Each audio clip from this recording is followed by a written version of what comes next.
Harry's Wife, Part 102.20. 11 Snubs for the Duchess of Delusion.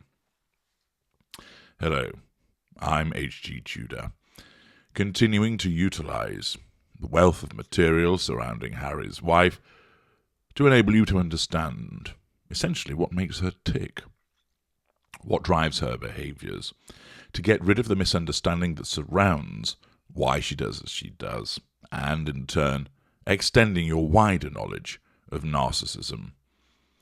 As always, I leave it for you to make the determination about the veracity of the material presented. I provide you with the analysis. We now turn to OK magazine, which runs in an article by OK Staff. The headline, Duchess Drama. 11 times Harry's wife was snubbed by the royal family. It's no secret that there's tension between the royal family and Harry's wife.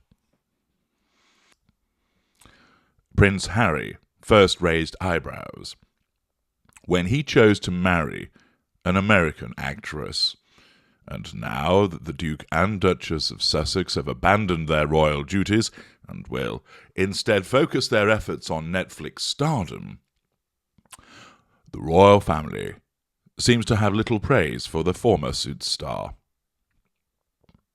After tying the knot at St. George's Chapel at Windsor Castle on May 19, 2018, the happy couple welcomed their baby boy Archie the following year.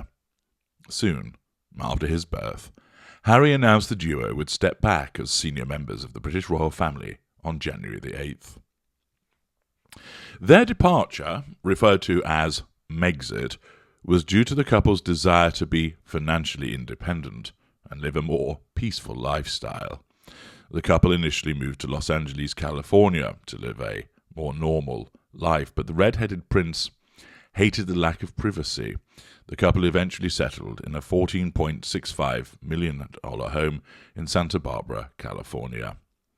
The power couple, okay if you say so, most recently signed a multi-million-dollar deal with Netflix to create their own production company and new identities, leaving fans, insiders, and royal experts with a lot to say.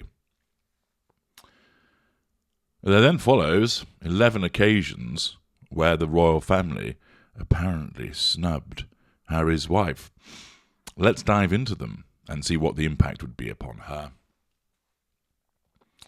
Overshadowed by Prince William and Kate Middleton's relationship, the Finding Freedom biography digs deeper into Harry and Harry's wife's decision to quit the royal family and unearthed some shocking family drama.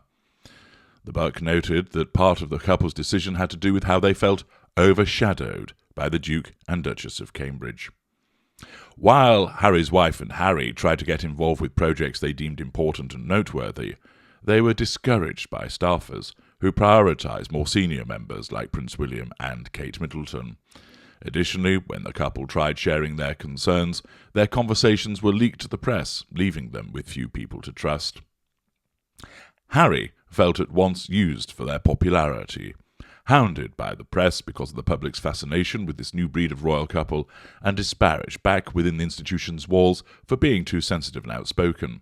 The writers, the improbably named Omid Scobie and the never-been-seen since Carolyn Durant, explained.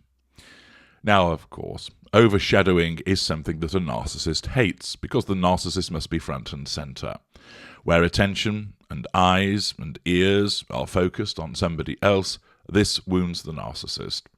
And when Harry's wife was first involved in the royal family, of course, she gave everybody there the golden period. But it soon became apparent that her narcissism recognised that Prince William and the now Princess of Wales, Catherine, posed a threat to her control, not least because of their popularity, but also because staff members within the palace gave them preferential treatment. It's all okay for a narcissist to receive preferential treatment, but if it goes elsewhere, then there's a big problem, and the narcissist has to fight back. And essentially, Catherine became the nemesis. Therefore, Harry's wife felt repeatedly overshadowed by the presence of the then Cambridges, resulting in her attempts to fight back by seeking to overshadow their own events. Next, accused of wanting a Hollywood life all along. After announcing their decision to abandon royal duties for a more peaceful and low-key lifestyle, a source revealed that the duo hopes to rebrand themselves and become Hollywood stars. In the $150 million deal with Netflix, seems to have gone up in value, Harry's wife and Harry planned to open up their own production studio to produce hopeful content for younger generations, while the pair remains optimistic about their new endeavour. Royal expert Duncan Larcombe has some less than optimistic words to say about the Hollywood wannabes. "This could be by far the biggest royal sellout in history," he said. "The couple have gone from being full-time working royals to producers in Hollywood. This is the strongest indication that they have zero intention to return to the royal fold," Larcombe explained. "He is a fish out of water in the TV world. This is Harry's wife's territory, and some could argue this is what she wanted all along." Indeed, the narcissist will want to ensure that you're on the narcissist territory. For instance, this could be something as simple as not wanting to go to events that involve your family because the narcissist doesn't feel as in control. It might be because certain members of your family are just instinctively more loyal to you. But it also could be that they've started to see through some of the behaviours of the narcissist. They don't necessarily know that person is a narcissist, but they have reservations about their conduct and their behaviour, and are concerned for their family member being involved with such an individual. They might have articulated such observations, and it might be the case also that, even if they have not, the narcissist picks up on there's something not quite right, which, of course, is perceived as a threat to control. Accordingly, the narcissist reacts by not wanting to attend events involving your family, excluding your family members, and comes alive when it's events involving their friends and their family members, because they feel a greater level of control over those individuals, and therefore, in effect, there isn't that threat posed to control, and thus they appear as more confident, seemingly more relaxed. Here, Harry's wife feels that the world of film and television is her domain. And, as Larcombe points out, Harry's a fish out of water. Well, Harry's a fish out of water outside anything of the royal family. And the TV world is not one with which he's acquainted, and he is not an individual that is quick on his feet and finds things easy to adapt to. And accordingly, it enables her to shine whilst keeping him discombobulated and the shifting sands, making him easy to control. Receives a cold shoulder from Kate Middleton. I would emphasise, of course, it's the article that keeps referring to her as Kate Middleton. For any of you, get your panties in a twist. The improbably named Omid Scobie, Harper Bazaar's royal editor-at-large, dished that Kate was one of the many reasons the Duke and Duchess of Sussex wanted to leave the royal family. Harry's wife felt there wasn't much effort made on Kate's side to look after her during some of the darker moments, blame-shifting, scapegoating the nemesis, particularly during her pregnancy, he shared. The controversial Megxit had the mother of three offering zero kindness to the new mama when Harry's wife tried striking up a conversation with Harry's wife on March the 9th during Commonwealth Day celebration in Westminster Abbey. It was a real slap in the face, especially the way Kate gave Harry's wife the cold shoulder. That, of course, would wound Harry's wife. Harry's wife tried to take the high road and strike up a conversation, but Kate basically blanked her, a source told Star. William and Kate totally scorned Harry and Harry's wife. It's got to be the nail in the coffin for that relationship, another source claimed at the time. Of course, Catherine, as a consequence of the way she had been treated by Harry's wife and the way that her child had been treated by Harry's wife, simply did not want to have anything more to do with her, and that was the appropriate response, thus wounding Harry's wife. Of course, she can't take that and then has to dole out a pity play to suggest that Catherine's the nasty one and she's the one that is hard done to. Disrespected by royal aid. In May 2018, while the couple was preparing to tie the knot, Queen Elizabeth II's dresser Angela Kelly refused to travel to Buckingham Palace to let the actress try on the tiara she wanted to wear for her wedding day. Scobie, the author of Finding Freedom, explained that Harry intervened and furiously called his grandmother, explaining, "This woman needs to make this work for my future wife."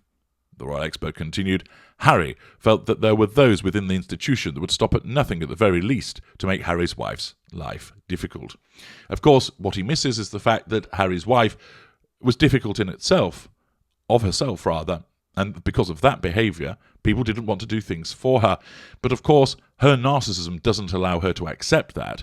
Everybody else is unpleasant and awful to her. Instead, what occurs is that she is the victim. They're being awful to her. She hasn't done anything wrong. And her narcissism directs her in that route, and also to influence Harry so that he comes out with the tripe that's just been mentioned. Next, left out of Prince Harry's birthday tributes. To celebrate Prince Harry, the royal family took to social media to pay tribute for his birthday. While the posts were heartwarming, they all had one thing in common: no mention or photo of Harry's wife. Wishing a very happy birthday to Prince Harry today, the Duke and Duchess of Cambridge captioned the throwback picture of the trio running together in 2017. Harry's father and the Duchess of Cornwall wished him a happy birthday using his official title, with a solo shot of the red-headed royal captioning it, wishing a very happy birthday to the Duke of Sussex today. Her Majesty echoed the same message, posting a photo of Harry at the Queen's Young Leader's reception at Buckingham Palace in 2017.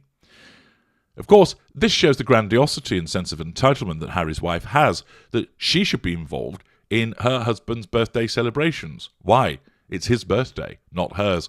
But in the mind of the narcissist, of course, Harry is but an extension of her, and she should be involved, and therefore she sees it as a snub that she's not mentioned. Typical of the narcissist, she finds offence where none is intended. Prohibited from standing on a balcony at Platinum Jubilee.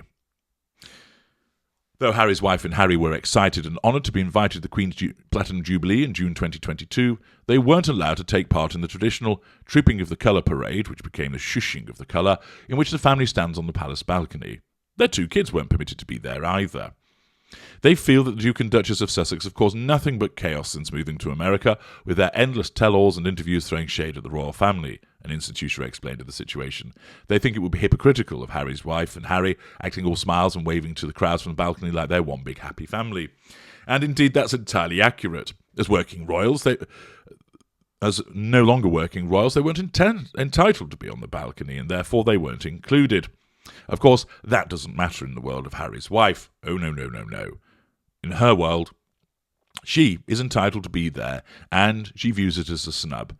Notwithstanding the fact that, 1, you shouldn't be there, you're not a working royal. 2, it would be hypocritical, really, after everything you've said and done about this family, but her narcissism brushes that to one side, because of the compartmentalisation that exists.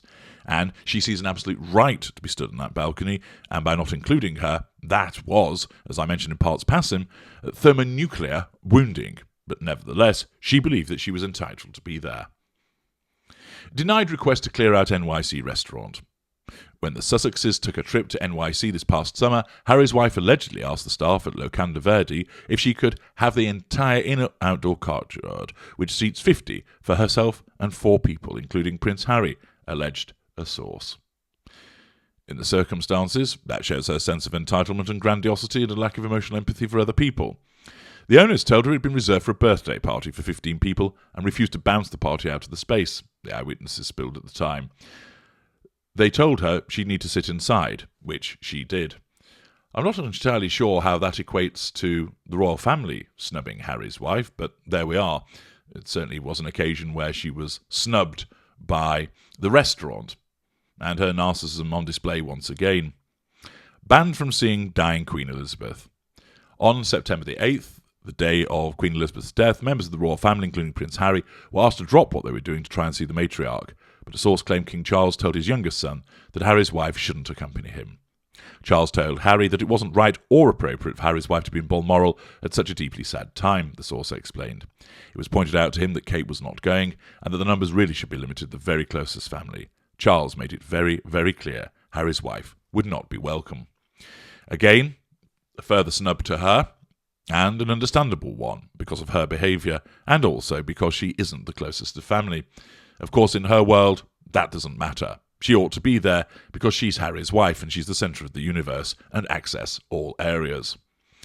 Demoted on royal family's website.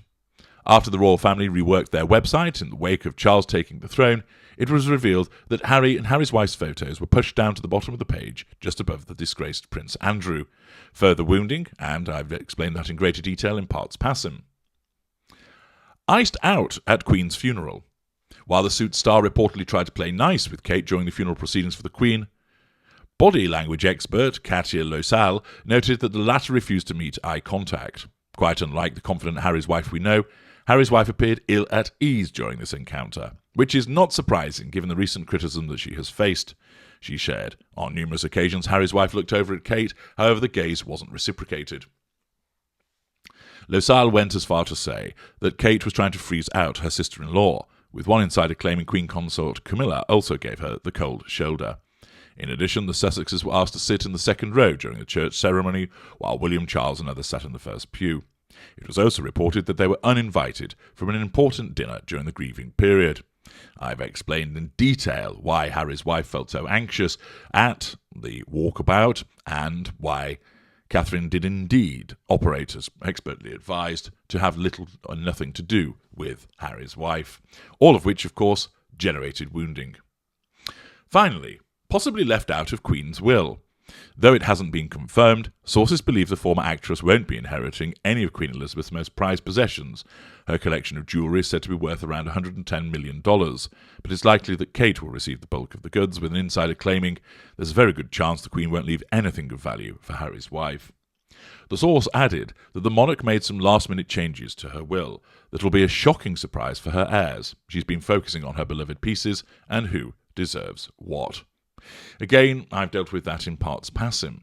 But what's the totality of this article? Well, essentially, it's trying to make it look like the royal family have been repeatedly nasty to Harry's wife, that they've frozen her out, cold-shouldered her, ignored her, not included her, not invited her, all to paint the picture of her being an outsider and being made to be an outsider by the reprehensible conduct of the royal family. Of course, what it repeatedly omits is the fact that this was very much deserved and was only a product of Harry's wife's own behaviour. The article, of course, doesn't touch upon the instances where she was made welcome, where the royal family bent over backwards to accommodate her wishes, where changes were effected to allow her to do things that ordinarily wouldn't occur. For instance, my memory serves me correctly that she was allowed to go to Sandringham before the two of them were married for one of the Christmas events, that she had a staff of 14 allocated to her to help her assimilate into the royal family. And there are many other instances of her being given a warm welcome and additional help and support over and beyond that which other people had received in order to allow her to be made to feel welcome. This, of course, is one great big pity play to continue to paint her as the victim, the plucky young biracial American that came along and wanted to join in but was told, "You're not invited, you're not coming to play." And therefore, it's an extensive pity play by the perpetual victim. I'm H.G. Tudor. Thank you for listening.